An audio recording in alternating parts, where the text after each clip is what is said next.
नमस्कार, मेरा नाम विनीत त्रिपाठी है और आप नव भारत टाइम्स देख रहे हैं। भारत बंद पर इस विस्तृत रिपोर्ट में आपका बहुत बहुत स्वागत है। SC/ST के आरक्षण में क्रीमी लेयर पर सुप्रीम कोर्ट के फैसले के खिलाफ आज देश भर के 21 संगठनों ने भारत बंद का आह्वान किया है।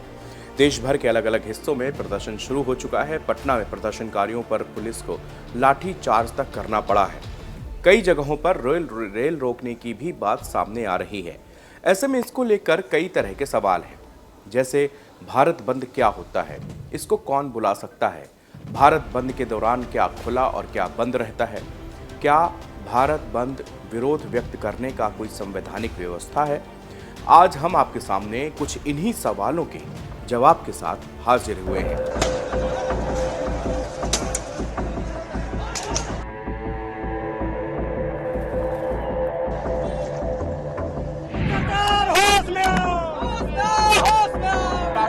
गोली चला दो, नहीं करेंगे। 5 आदमी को डिटेन किया गया।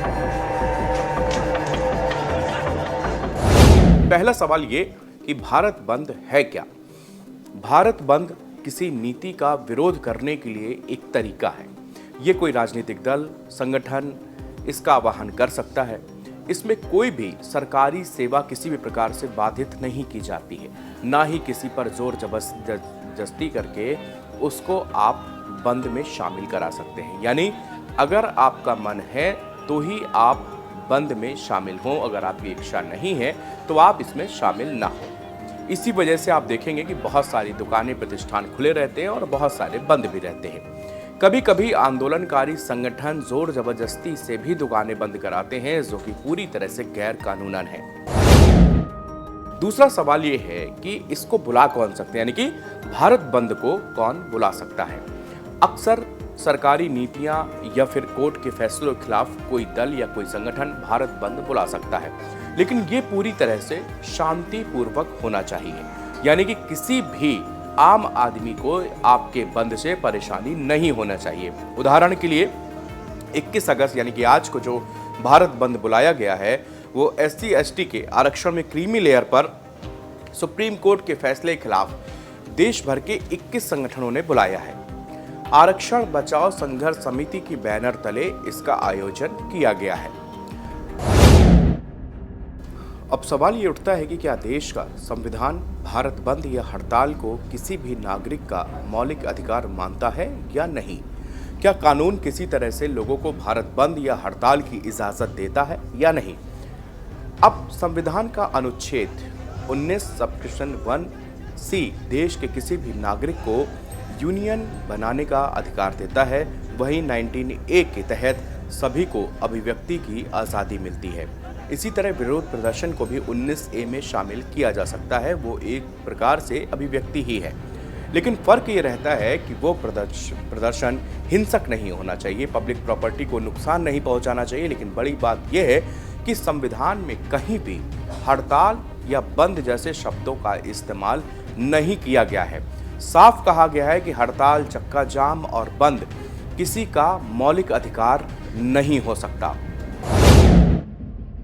भारत बंद के बारे में सुप्रीम कोर्ट क्या कहता है। भारत बंद किसी भी तरह से संवैधानिक व्यवस्था नहीं है, यानी कि इस तरह बंद का कोई प्रावधान नहीं है। मगर आज़ादी के बाद से भारत में बंद के रूप और दल और स्वरूपों में बदलाव होता रहा और तमाम संगठन इसके विरोध को दर्ज कराते रहे हैं। सुप्रीम कोर्ट ने 1998 में बंद को पूरी तरह से रोक लगा दी थी, लेकिन राजनीतिक दल अभी भी इसका आयोजन करते हैं। 2004 में सुप्रीम कोर्ट ने मुंबई में बम विस्फोटों के विरोध में बंद आयोजित किए जाने के लिए 2 राजनीतिक दल यानी कि भारतीय जनता पार्टी और शिवसेना पर जुर्माना तक लगाया था। सुप्रीम कोर्ट ने बंद के दौरान प्रतिष्ठानों को केवल स्वैच्छिक बंद करने की अनुमति दी थी।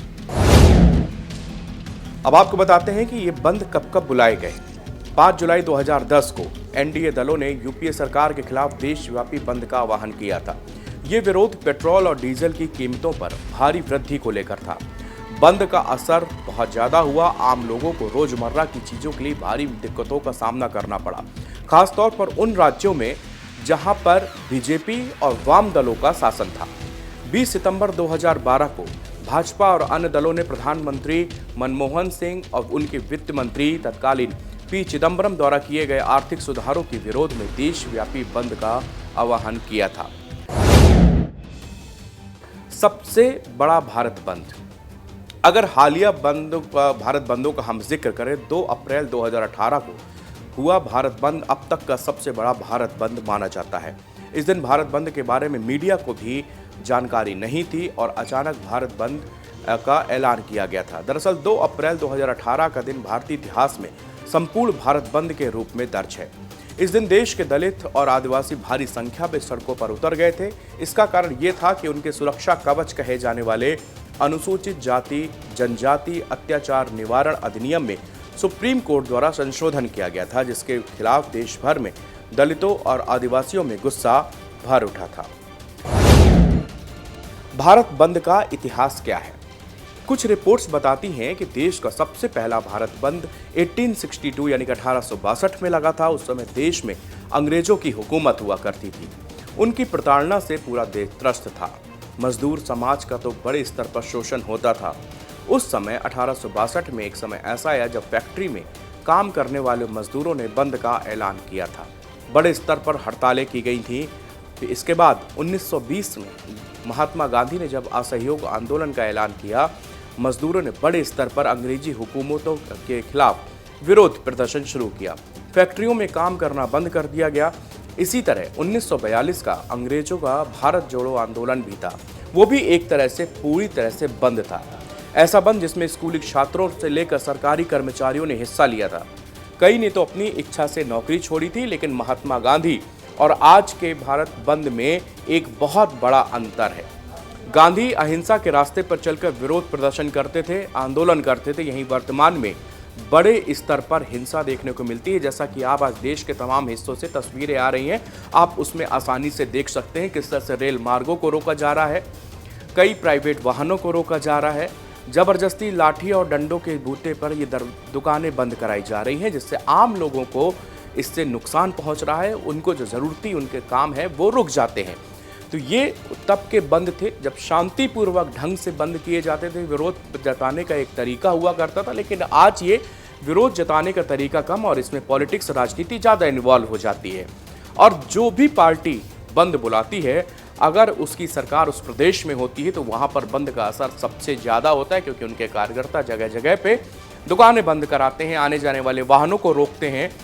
इसके अलावा ट्रेनें रोकने की कोशिश की जाती है। हालांकि सरकार इसके लिए बड़े पहले से तैयारी करती है और भारी संख्या में पुलिस बलों की तैनाती की जाती है। रेलवे व्यवस्था को किसी तरह से चोट ना पहुंचे, नुकसान ना पहुंचे, इसके लिए भी पहले से बंदोबस्त कराया जाता है।